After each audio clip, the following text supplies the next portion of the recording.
Up next, we have a keynote session on the block ecosystem design and advancing market in infrastructure. Here to speak about it is Mr. Jeremy Furster, the Global Head of Enterprise Partnerships at the Cardano Foundation.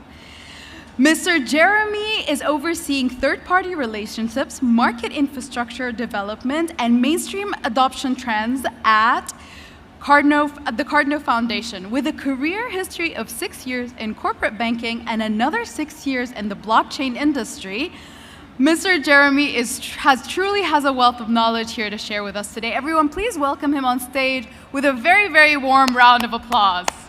Your Excellencies, honored guests, my industry peers, ladies and gentlemen, thank you all for joining me here today at Crypto Expo Dubai.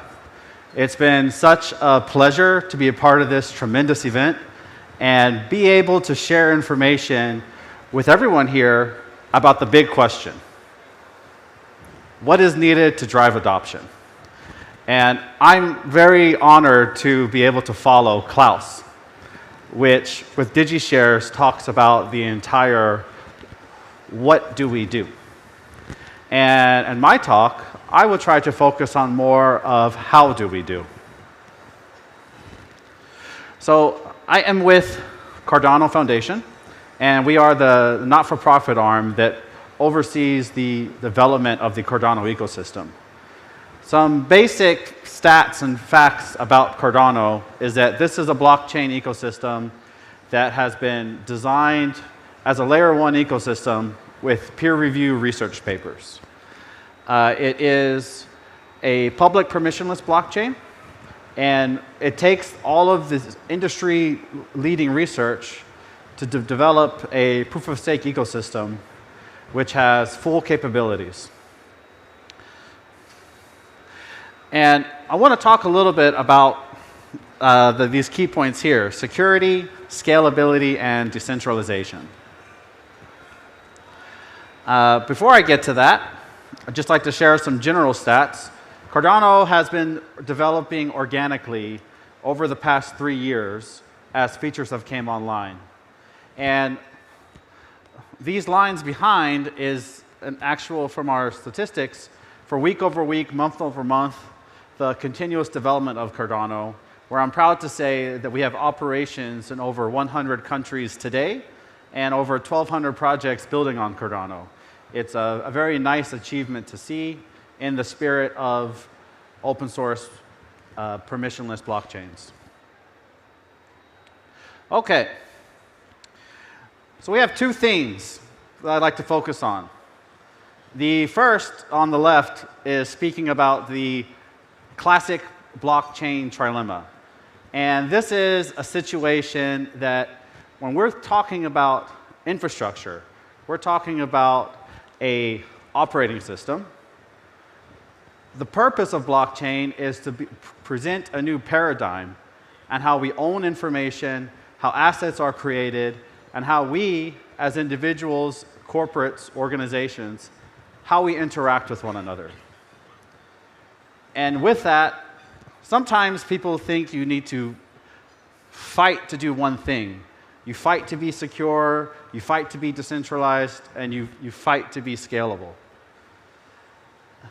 On the right side, this is generally a picture of how things get developed behind the scenes.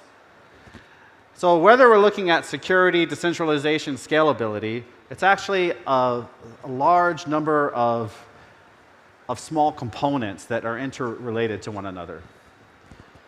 And sometimes we're building for a certain principle. Perhaps we're building to be decentralized, or we're trying to build ourselves to be scalable. And there are a number of approaches to take when we're looking at doing things in an open source model.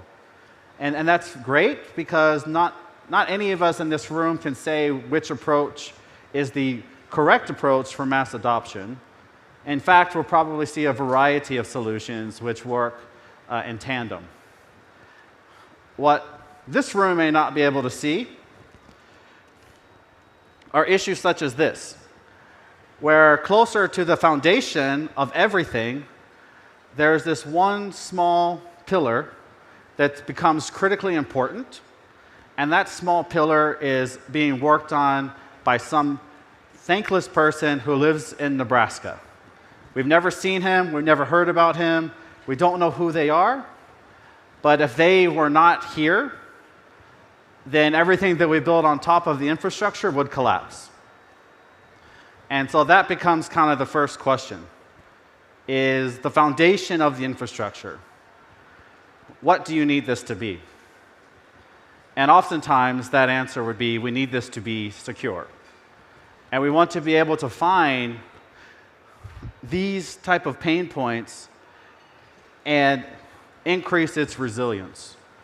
Be able to ensure that we have the confidence that the applications that we create, the utility that we generate, is on stable grounds. And so if we're thinking about this and we're thinking about blockchain ecosystems, we might say that, well, you could take an approach where we're not competing to be secure, to be decentralized, and to be scalable. But yet there might be an order in which this matters. And if we think about the order, then we think about the size of this triangle. How large can we make this operating system?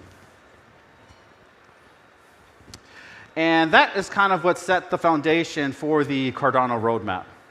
So when we talk about 160 peer-reviewed research papers, it's been thinking about all of these small components. And instead of having a staggered system, we do have a very stable, large foundation that is provably secure and robust at its layer. And that would be the most important aspect. With Cardano written in Haskell, Haskell is at the node level. What we're able to do is translate these research papers into formal specifications to basically say, we have these blueprints, and we have verifications with code that proves that what we say happens does happen. And when we get to that stage, then we're able to go into a robust area of development and decentralization with participation for infrastructure operations, utility generation, and then scalability and continual development. So a big principle of Cardano is on-chain governance, and it's thinking about the evolution of blockchains. So we today, Cardano as a protocol is on version 8. And why that's important is to say that the industry 5 years ago is not the same as it is today. And in 5 years from now, it'll be very different as well. And you want your underlying infrastructure, that foundation, to maintain its modernization, to maintain its leading edge. For whatever comes in as a discovery in the R&D sector, we can apply that to the infrastructure. So moving outside of the quality, I'd like to take a few minutes and just discuss some specifics about Cardano as a proof of stake. As a proof of stake protocol, we have what's called a liquid democracy, where funds, they never leave your wallet. So if you want to delegate your ADA to a pool, it is an on-chain activity where you register a certificate and choose which pool you want to choose. Some protocols, they will have you move your funds to another wallet. And outside of that, with decentralization, we do not have any barriers to entry. So if a person wants to become a transaction validator or set up their own stake pool, it's very easy for one to do this. We have fast transaction speeds and also determined transactions fees. So based off of your application, you can know in advance what your transaction fee will be, and you can forecast this cost as you scale up from 1 transaction to 1,000 to 1 million. Now, the other major aspect of proof of stake and on-chain governance is feedback loops. And with feedback loops, we have two systems. But the one I'll focus on right now is for protocol incentives. So a major thing for Cardano is that out of the 45 billion ADA that has been created, we have 14 billion ADA, which fuels the development of the ecosystem, whether that be incentives for stake pools or decentralizing the operations, but then also an on-chain treasury, which fuels ecosystem development. And for the on-chain treasury, this will be around 2.5 billion ADA, which fuels this continuous development of the roadmap and projects that build on top of Cardano.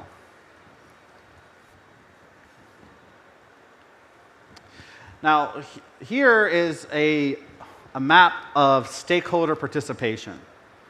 And what's important when we think about further development are the insights that we get from other participants, whether that be at the core technical layer or whether that be at different code bases that we want to add, changing different parameters such as transaction fees.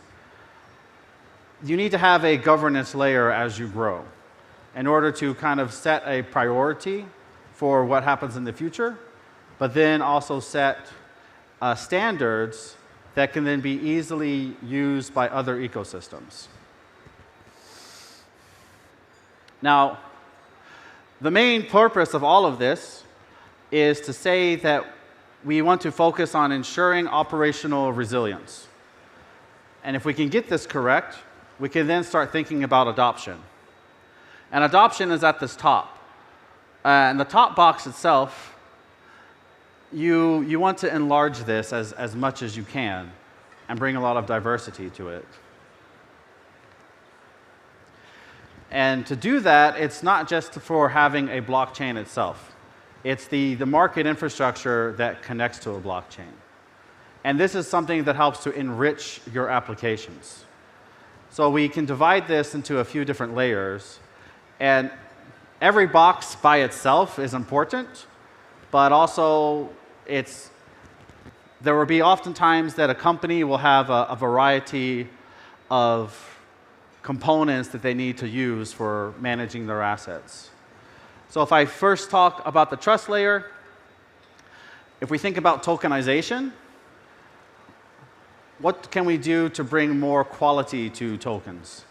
And part of that is having an embedded digital identity system, whether that be having ownership as digital ID or for product identification, something to tell you more specifically on the purpose and use of this token and who owns it. Integration layer is very much looking at financial services, how you can integrate with payments, how you integrate with payment systems. And this is often both within one section is on-chain with smart contracts, and another section is very much about the pipelines for on and off ramps of different currencies and different cryptocurrencies that interacts with the protocol.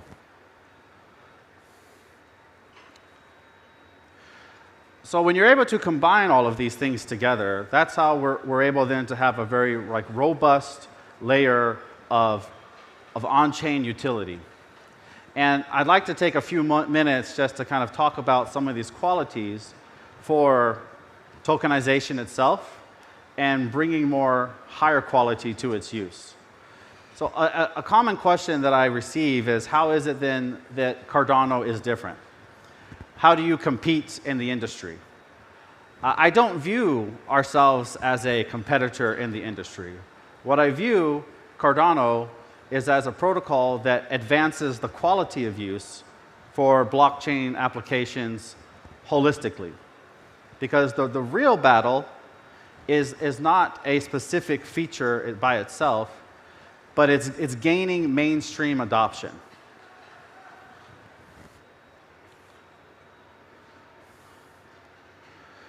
And that is kind of these principles of the foundation, which I'll talk about later.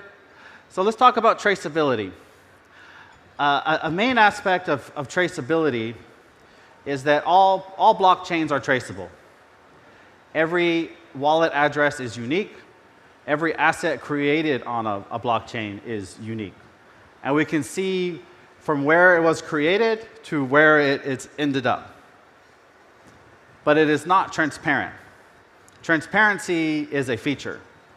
And for transparency, if I use the model of DigiShares, it is to say, how can I understand a token itself relates to a share of a company? Am I able to view this information within my wallet, or do I need to go to a third-party source? So the more that we can think about bringing transparency to blockchain assets and to data records stored on a blockchain, then the more normalized use we bring to an ecosystem.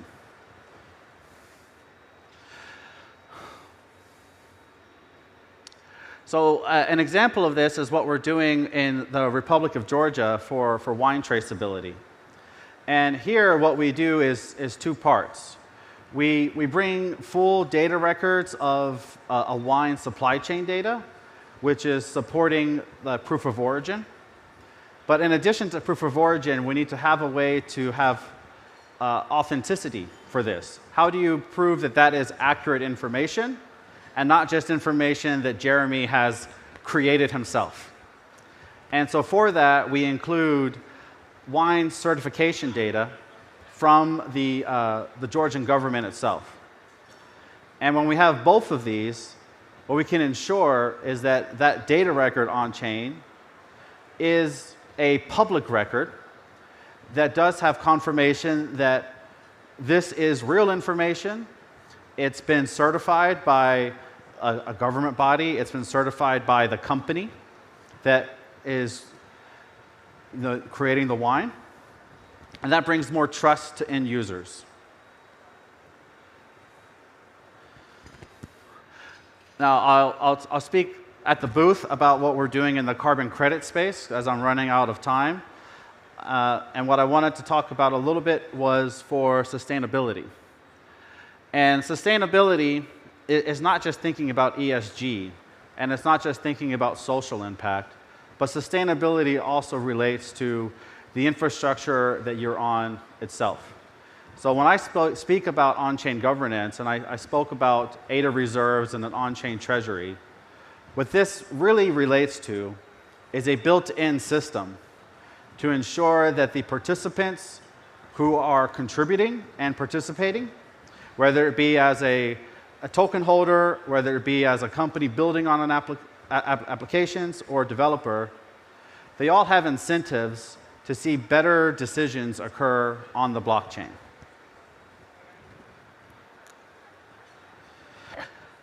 And some of these decisions is also then being looked at for different operating models. So what we've done with proof of stake on Cardano is that we have a relationship with UNHCR, which is the Global Refugee Agency. And what they had a problem was understanding how is it that they can raise charitable donations with cryptocurrencies. Now, a very simple approach here would be to say, well, everyone in this room, please donate 10 ADA to UNHCR. But that is not sustainable. That does not actually leverage blockchain technology. So instead, what we have done with them is help them to set up their own stake pool, where they generate rewards for confirming transactions. And as a stake pool operator, you can maintain the balance of your ADA in your wallet and delegate to their pool to support them to generate more rewards. And that becomes the source of the donations.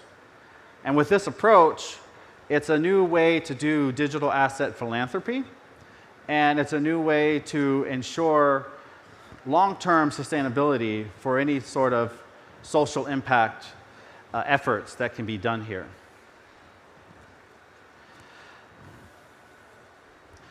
Now, If you come to my booth, I'll explain more about what we did with Veritree, and I'll do a deep dive into what it means to have high-quality on-chain utility.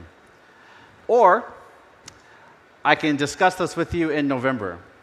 So on November 2nd to November 4th, the Cardano ecosystem is coming to Dubai. And we invite all of you here to join us at the Grand Hyatt for the Cardano Summit. This will be our global event where we'll have 26 events happening simultaneously. And the main stage is here in Dubai. The reason for this is because we value the hub of economic development that is happening here, from a regulatory perspective, from a business perspective, and from an individual level that has quickly embraced the adoption of cryptocurrencies and blockchain. So once again, I'd like to thank everyone, and I hope you enjoy the rest of this conference. Thank you.